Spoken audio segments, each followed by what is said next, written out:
ఈ నెల 25వ తేదీ పాపమోచని ఏకాదశి. ఈ పాపమోచని ఏకాదశి గురించి స్వయంగా భగవంతుడు కృష్ణుడు అర్జునుడితోటి ఇలా అంటున్నారు. ఒకసారి అర్జునుడు ప్రశ్నించారు కృష్ణుడిని, స్వామి ఎన్నో ఏకాదశుల గురించి మీరు చెప్పారు, నేను విన్నాను. చైత్రమాసం కృష్ణపక్షంలో వచ్చే ఏకాదశి గురించి చెప్పండి అంటూ అర్జునుడు కృష్ణుడిని అడిగారు. కృష్ణుడు ఇలా చెప్తున్నారు, ఓ అర్జున,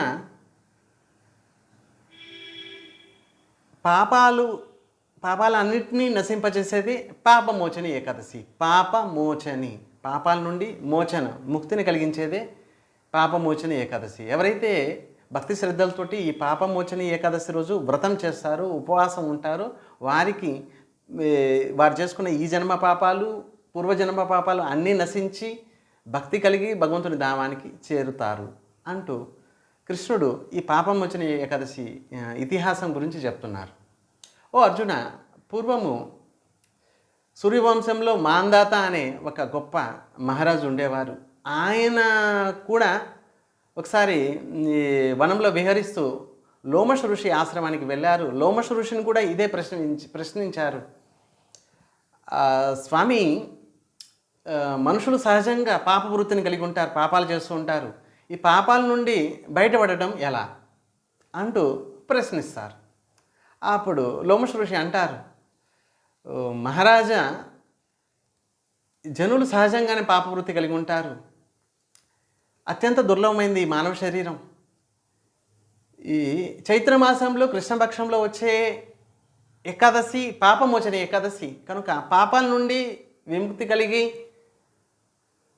విష్ణు భక్తిని పొంది భగవంతుని ధామానికి చేరడానికి ఇది మంచి అవకాశం. కనుక ఎవరైతే పాపాల నుండి బయటపడటానికి కోరుకుంటారో, భక్తిని కోరుతారో, వారు తప్పకుండా ఈ పాపమోచని ఏకాదశిని పాటించాలి అంటూ లోమశ ఋషి పాపమోచని ఏకాదశి గురించి మాందాత ఋషి మహారాజు తోటి అంటున్నారు.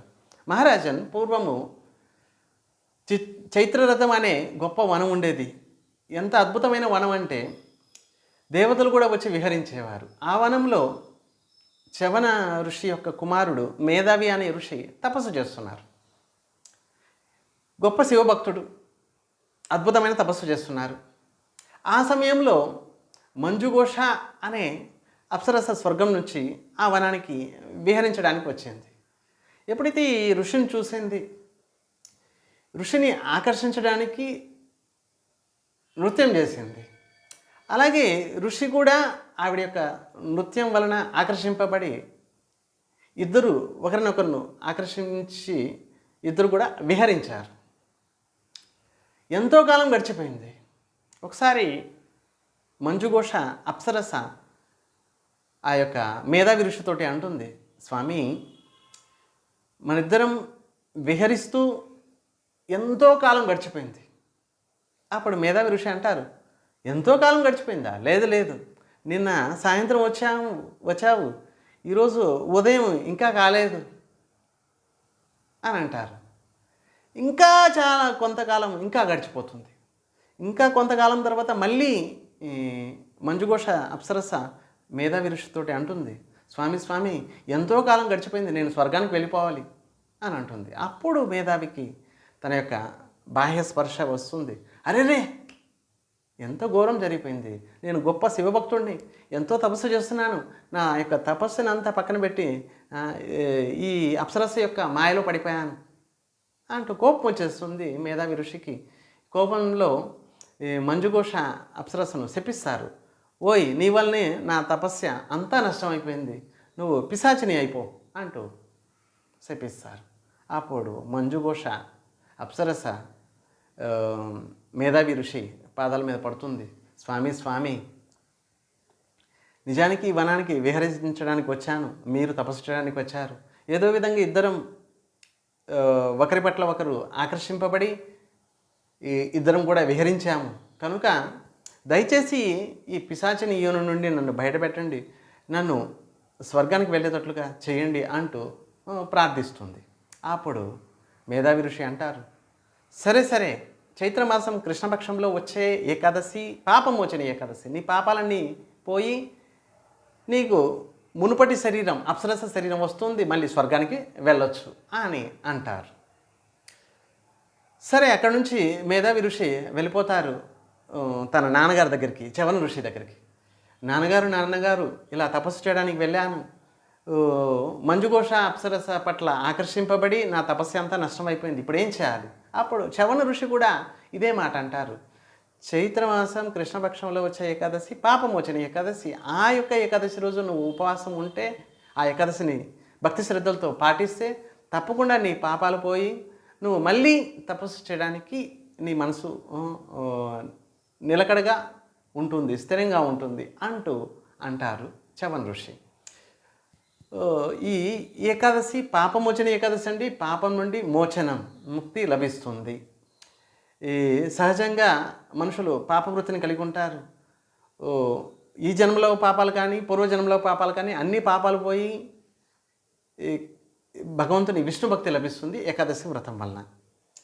చివరికి భగవంతుని ప్రాప్తి లభిస్తుంది. అత్యంత దుర్లభమైనది ఈ మానవ శరీరం కనుక ఈ శరీరం వలన మాత్రమే మనము జన్మ మృత్యు జరా వ్యాధి ఈ సంసార చక్రం నుండి బయటపడగలం.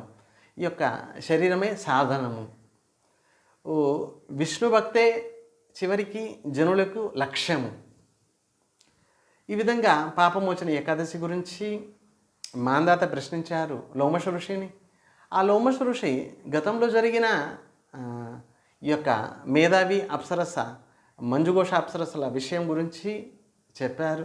ఇలా పాపమోచన ఏకాదశి వలన అప్సరస ఈ పిశాచి యోని నుండి బయటపడి స్వర్గానికి వెళ్ళిపోయింది. మేధావి ఋషి తిరిగి తపస్సు చేయడానికి తయారైపోయారు. అలాగే ఈ యొక్క జనుల యొక్క పాపాల నుండి మోచనం కలిగి భగవంతుని భక్తి లభిస్తుంది ఈ యొక్క పాపమోచన ఏకాదశి గురించి స్వయంగా కృష్ణుడు అర్జునుడితోటి ఇలా అంటారు. కనుక మనం అందరం కూడా ఈ నెల 25వ తేదీ వచ్చే పాపమోచన ఏకాదశిని తప్పకుండా పాటిద్దాము. ఈ ఏకాదశి రోజు నిజానికి ఏకాదశి అంటే నిర్జల, అంటే ఏం తీసుకోకూడదు, కనీసం జలం కూడా తీసుకోకూడదు. కనీసం ఇలా ఉండలేకపోతే కాస్త నీళ్లు తీసుకొని ఉండాలి. అలా కూడా ఉండలేకపోతే కాస్త పండ్లు తీసుకొని, ఇంకా వంట చేసిన ఏ వస్తువుని గ్రహించకూడదు. ఇలా పండ్లు కూడా ఒక్క పూట తీసుకొని ఇలా పాపమోచన ఏకాదశి మనం పాటిద్దాము. మన ఈ జన్మ పాపాలు పూర్వజన్మ పాపాలు అన్ని పాపాలు నశిస్తాయి.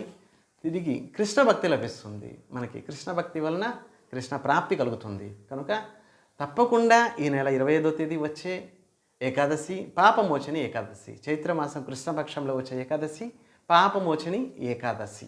మనం అందరం కూడా ఈ ఏకాదశిని తప్పకుండా పాటిద్దాము.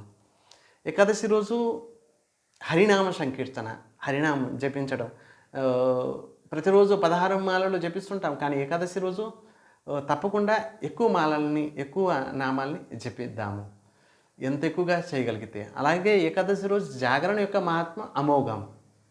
తప్పకుండా జాగరణ చేయడం వల్ల సంపూర్ణ ఫలితం లభిస్తుంది. ఏకాదశి రోజు హరినామం చేస్తూ భగవద్గీత భాగవతం ఇలా పఠిస్తూ ఈ విధంగా రాత్రంతా జాగరణ చేయడం వల్ల సంపూర్ణమైన ఫలితం లభిస్తుంది. కనుక ఎవరైతే ఈ పాపమోచన ఏకాదశి యొక్క కథ ఇప్పుడు మనం చెప్పుకున్నాము, ఎవరైతే వింటారో, ఎవరైతే చెప్తారో, ఎవరైతే చదువుతారో వారి పాపాలు కూడా నశించి కృష్ణ భక్తి లభిస్తుంది. కనుక మనం అందరం కూడా తప్పకుండా ఈ పాపమోచన ఏకాదశి ఈ నెల 25వ తేదీ చైత్రమాస కృష్ణపక్షంలో వచ్చే ఈ పాపమోచన ఏకాదశిని తప్పకుండా పాటిద్దాము. హరే కృష్ణ.